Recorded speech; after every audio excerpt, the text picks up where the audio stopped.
है महारैली के माध्यम से अपने लोगों को क्या संदेश देंगे?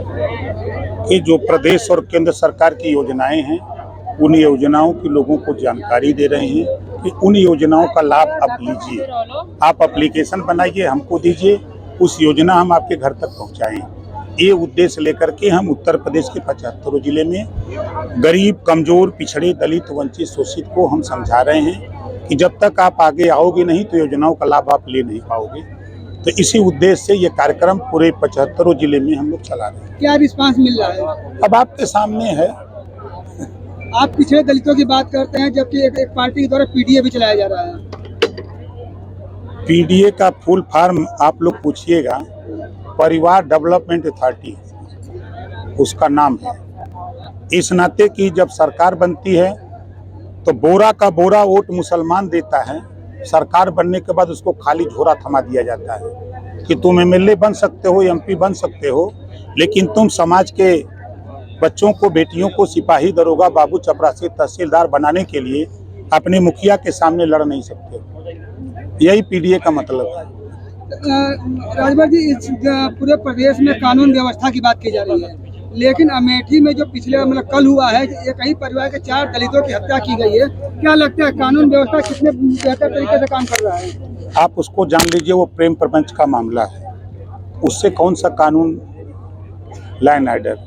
और सबसे मजे की बात कि आप देख रहे हैं जो भी घटनाएं सामने आ रही हैं, चाहे फैजाबाद रेप का मामला हो, चाहे मऊ रेप का मामला हो, चाहे कन्नौज रेप का मामला हो, चाहे कुशीनगर नकली नोट बरामद का मामला हो, हर जगह तो समाजवादी पार्टियां के लोग आ रहे हैं। ऐसा क्यों है? अभी एक पूर्व विधायक और एक उनके भाई, वो भी रेप के मामले में फंसे हुए हैं कल का। भाई कानून अपना काम कर रहा तब न फंस रहे हैं, कानून अपना काम नहीं करता तो कैसे फंसते हैं? सिर्फ समाजवादी पार्टी के ही लोग रेप के मामले में क्यों फंस रहे हैं? अब उन्हीं से पूछे कि ऐसा क्यों हो रहा है, ऐसा क्यों हो रहा है, ये उसका जवाब वही दे सकते हैं। हम लोग तो कानून के दायरे में काम कर रहे हैं, जांच हो रही है, जांच में जो पकड़ा जा रहा है उसके खिलाफ कार्रवाई हो रही है।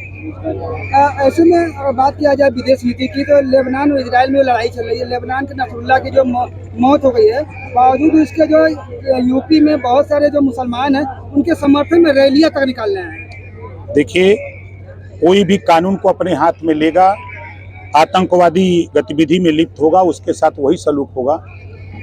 जो कानून कहता है, कानून के दायरे में कार्रवाई होगी।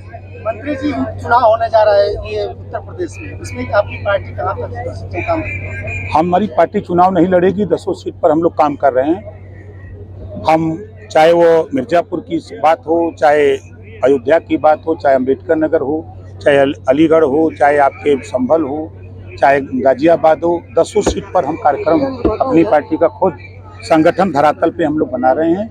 जो भी उम्मीदवार एनडीए गठबंधन से आएगा वो उसको जिताने का काम होगा। एक चर्चा चल रही है कि आरक्षण में जो वर्गीकरण की बात की जा रही है, आने वाले समय में फिर से जो है कृषि को मुद्दा बनाया जाएगा और आरक्षण में वर्गीकरण कर दिया जाएगा। 22 साल से हम कह रहे हैं ना ये बात। देखिए, रोहिणी आयोग का गठन हुआ दिल्ली में, माननीय प्रधानमंत्री जी के नेतृत्व में, रिपोर्ट तैयार हो गई, उसकी समीक्षा भी हो गई, अब उसको लागू करने की तैयारी हो रही है। पिछली बार आपने देखा प्रदेश में सामाजिक न्याय समिति 27% आरक्षण को बांट करके 7, 9, 11, 7% पिछड़ा, 9% अति पिछड़ा, 11% सर्वाधिक पिछड़ा। उस काम को भी हमने राघवेंद्र सिंह जी के नेतृत्व में रिपोर्ट तैयार भी करा दी, तो उसको लागू करने की तरफ अब हम लोग बढ़ रहे हैं। नेताजी, इन दिनों जो सनातन धर्म और हिंदू धर्म को लेकर लगातार जो राजनीति चल रही है, और कहीं न कहीं सनातन और हिंदू धर्म को नीचे दिखाने की बात कही जा रही है। अपने सांसद जी का भी कुछ इसी तरह का मामला था। देखिए, हम लोग काम कर रहे हैं। अभी 2 अक्टूबर गांधी जयंती के दिन आपने देखा कि पूरे देश में प्रधानमंत्री जी के जन्मदिन 17 सितंबर से लेके 2 अक्टूबर तक हम लोगों ने सफाई अभियान, जो गांधी जी का सपना था कि राजनीतिक भागीदारी तो मिल गई, लेकिन स्वच्छ भारत और विकसित भारत और ग्राम स्वराज ग्राम स्वराज स्थापित हो, गांव का राज हो, उसके लिए हम लोग काम कर रहे हैं। ये बयान दे दे करके व्याकुल भारत की तरह हैं ये लोग कि जल्दी सत्ता मिल जाए, हम क्या बोल दें कि जनता हमारे संगे आ जाए। 20 साल लगातार, 20 साल तक ये लोग अब डमरू बजावें। नेताजी, बिहार और गुजरात में शराबबंदी है। आप भी अपने मंचों से कई बार जो है शराबबंदी की बात कर चुके हैं। आपके अरविंद राजभर जी ने आज इस बात को उठाया है। तो क्या लगता है कि ओम प्रकाश राजभर शराबबंदी की बात को जो है मंत्रिमंडल में या केंद्र सरकार तक उठाएंगे? ये हम कानून बनवाने की तैयारी में हैं। 33% आरक्षण महिलाओं को दिया जा रहा है। इसी उद्देश्य से दिया जा रहा है कि चलो सदन में 403 में 1/3, 543 में 1/3 महिलाएं जीत के जाएंगी तो अपनी लड़ाई खुद लड़ेंगी।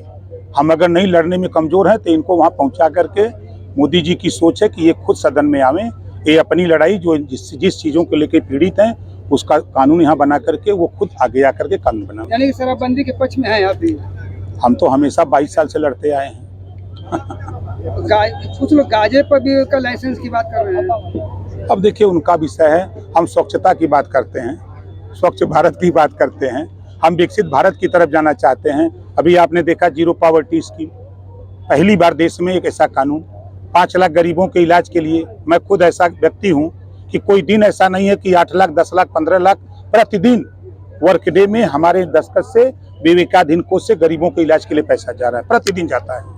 मंत्री जी, अभी जो इजराइल में लड़ाई चल रही है, अभी आपके विधानसभा क्षेत्र का मजदूर गए हैं, वहाँ पे कुछ जखनिया विधानसभा के मजदूर गए हैं, उसका क्या लग रहा है? उसके बारे में कुछ अपडेट है? क्या जानकारी है कि किस तरह की सुविधाएं मिल रही है? एक पत्र मिला हमको, उस पत्र को हमने दिल्ली बात किया कि इस तरह के लोग फंसे हुए हैं, तो उनका डिटेल इकट्ठा किया जा रहा है। उनको सुरक्षित वहां से वापस भारत लाने की तैयारी हो रही है। परिवार वालों से कुछ बात हुई आपकी? नहीं, परिवार से हमारी कोई बात नहीं। किसी ने पत्र मुझे दिया था, उसी पत्र पे मैंने कार्रवाई